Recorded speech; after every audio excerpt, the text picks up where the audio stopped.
Assalamualaikum warahmatullahi wabarakatuh. Halo semua, perkenalkan nama saya Indira Aulia dengan NIM 11076202008, mahasiswa kelas D angkatan 2020, pendidikan guru sekolah dasar, Fakultas Ilmu Pendidikan, Universitas Negeri Jakarta.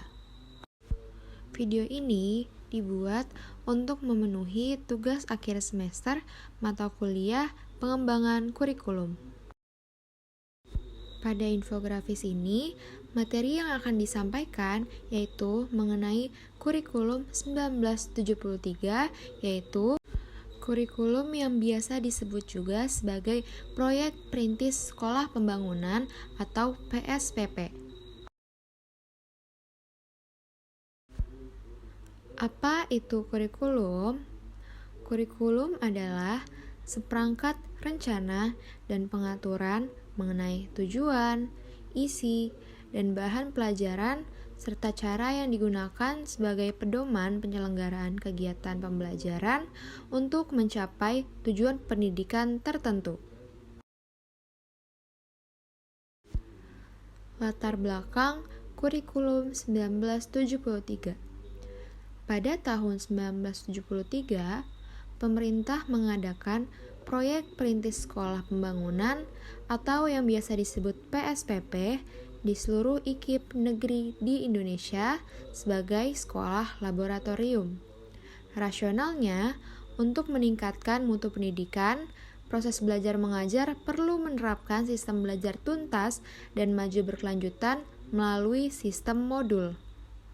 Seluruh kebijakan di bidang pendidikan didiseminasikan secara nasional, terlebih dulu diterapkan atau dirintis secara terbatas atau pilot project di sekolah-sekolah laboratorium, kemudian dikembangkan kurikulum PSPP 1973.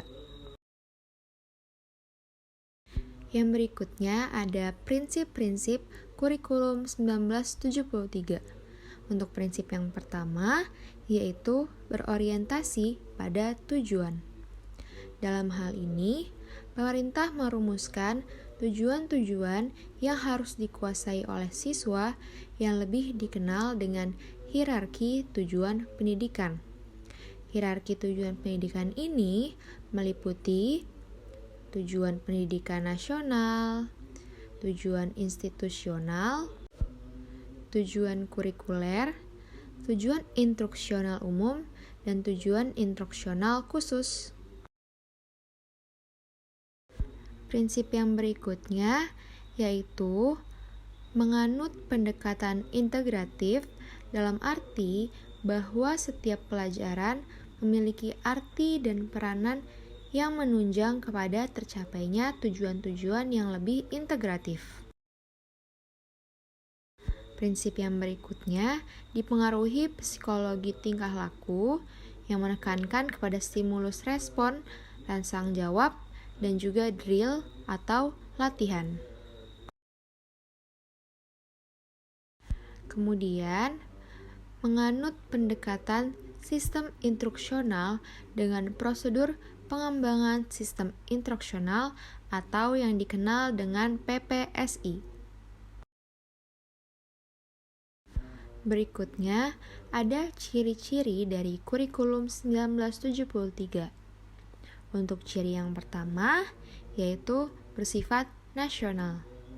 Ciri yang kedua, kurikulum ini berhasil menyusun master desain dan struktur program bidang studi matematika, IPA, bahasa, IPS, yang bersifat inovatif untuk SD dan juga sekolah lanjutan. Serta pada kurikulum ini menggunakan sistem modul anak yang berprakarsa dan juga kreatif.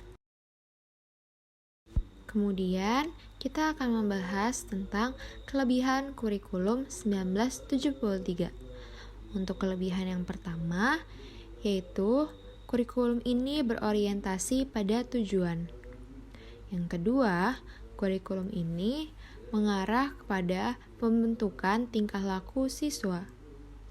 Yang ketiga, kurikulum ini relevan dengan kebutuhan masyarakat. Kelebihan yang keempat, menekankan pada efektivitas dan juga efisiensi. Yang kelima, menekankan fleksibilitas, yaitu mempertimbangkan faktor-faktor ekosistem dan kemampuan penyediaan fasilitas yang menunjang terlaksananya program. Selanjutnya, melatih guru untuk dapat menggunakan teknik penyusunan program pengajaran yang dikenal dengan prosedur pengembangan sistem instruksional atau PPSI. Dan yang terakhir, yaitu prinsip berkesinambungan yang dimiliki oleh kurikulum 1973 ini.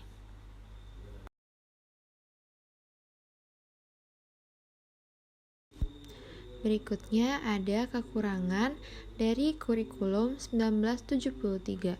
Selain memiliki kelebihan, kurikulum ini juga memiliki beberapa kekurangan. Kekurangan tersebut antara lain, yang pertama, pada kurikulum ini terdapat ketidakserasian antara materi kurikulum berbagai bidang studi dengan kemampuan anak didik. Kekurangan yang kedua, pada kurikulum ini terdapat kesenjangan antara program kurikulum dan pelaksanaannya di sekolah. Yang ketiga, pada kurikulum ini terlalu padatnya isi kurikulum yang harus diajarkan hampir di setiap jenjang. Yang keempat, guru dibuat sibuk menulis rincian apa saja yang akan dicapai dari setiap kegiatan pembelajaran yang dilakukan.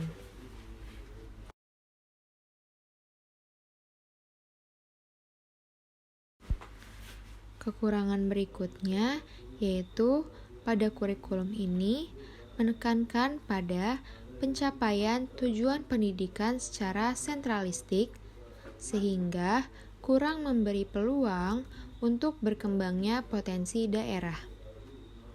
Lalu yang berikutnya, kurikulum ini berorientasi pada guru. Hal ini membentuk persepsi bahwa guru yang mendominasi proses pembelajaran. Metode-metode ceramah dan metode dikte menonjol digunakan oleh guru. Dan yang terakhir, yang menjadi kekurangan dari kurikulum 1973 ini yaitu kreativitas murid kurang berkembang karena didukung oleh konsep kurikulum yang menempatkan guru sebagai subjek dalam melakukan pembelajaran di dalam kelas.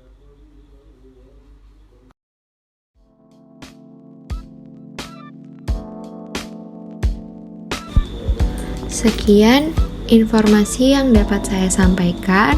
Mohon maaf apabila masih ada kesalahan maupun kekurangan dalam infografis yang dibuat. Kurang lebihnya mohon maaf. Wassalamualaikum warahmatullahi wabarakatuh. Terima kasih sudah mendengarkan. Dadah, sampai jumpa di video berikutnya.